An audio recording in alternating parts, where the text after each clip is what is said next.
Hey guys, so today we're going to be installing a security system and remote start from Viper. It's their 5902, which is their flagship model. And for the bypass we're going to be using is from Idatalink. It's their ALCA. Today's video is not a how-to video. This is a how we do it install video. Here's the contents of the box. Starting here, you can see here's all our harnessing and wiring from the Viper unit, all the accessories in order to do the install, and here's our bypass and all the wiring in order to do the immobilizer bypass and its full integration. Okay, so Logan's in the middle of prepping it. And honestly, if you're not really experienced with this stuff, I don't recommend that you do this here on your own. Pay a professional. Okay, so we're done our prep. Got all our harnesses plugged in. They all come down into one, and you can see that we have them all separated. So here's your main ignition wiring. All the other auxiliary harnesses we need to hook up the vehicle to manipulate it properly.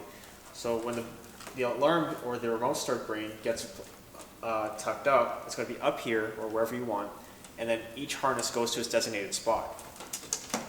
Here's our integrating module. Again, this just goes where we need it to go, and then a set of harnesses are all separated, and then they all go to individual spots on the vehicle. Okay, so before we start wiring it, we have to mount the brain first and then go ahead and make our connections. I've seen people do their wiring connections first and then try to take off the brain. It doesn't turn out that nice. So our brain's mounted up high, and then we're ready to wire it. Okay, job's all done. I'm going to show you guys the install. Now I've seen some jobs where this whole area will be just a rat's nest of wiring, and it doesn't look good. It's not really reliable. Now this is the part where the consumer doesn't really get to see the end result of all the work, but when we do installs, we don't care if you can or can't see it. It's got to look good underneath too. So we're going to show you some of the wiring. Starting down here in the kick, we've actually grabbed the main ignition wiring down here as opposed to the tumbler. That way we're not running wiring across all the way over to here. We grab it down here so it's nice and tucked away, and it blends in with all the factory stuff. Up here, like I showed you before, here's your brain, your alarm remote starter. Also, we have the Idatalink interface module all run together. Now what Logan's also done with this particular install is he's gone ahead and run up above with the factory ground wires and everything and run up around, so you really don't see any of his wiring in this vehicle. Now the customer's never going to see this stuff, but it looks awesome at the end of the day because we want to take pride in all the work that we do. Okay, that's enough talk. Let's see this thing work.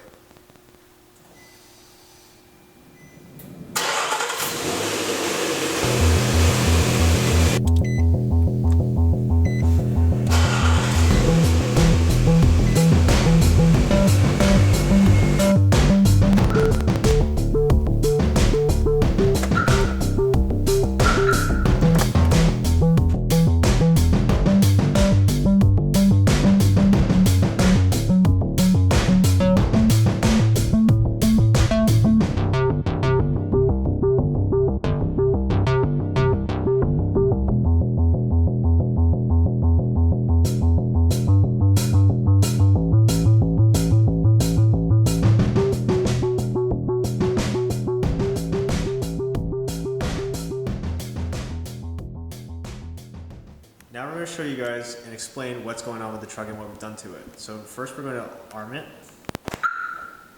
You get a nice little display showing it's armed. Disarm it.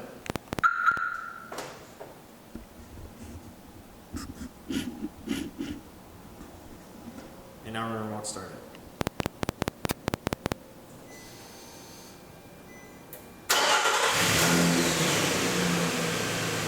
Now typically if the defogger is hooked up in a vehicle, it always runs when it's remote started. We want a little bit extra control, and the Viper allows us to do that.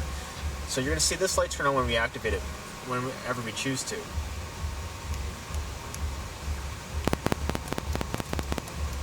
The remote confirms the defroster's on, so the light turn on, we're going to deactivate it again.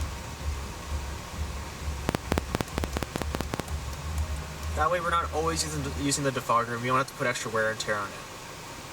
Now we want a little bit extra flair on this install, so we decided to hook up the sunroof to the unit as well.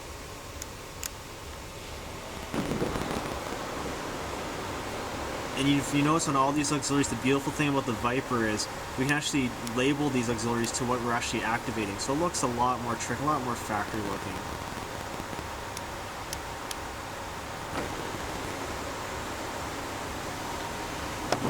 We can also vent the sunroof as well through the remote.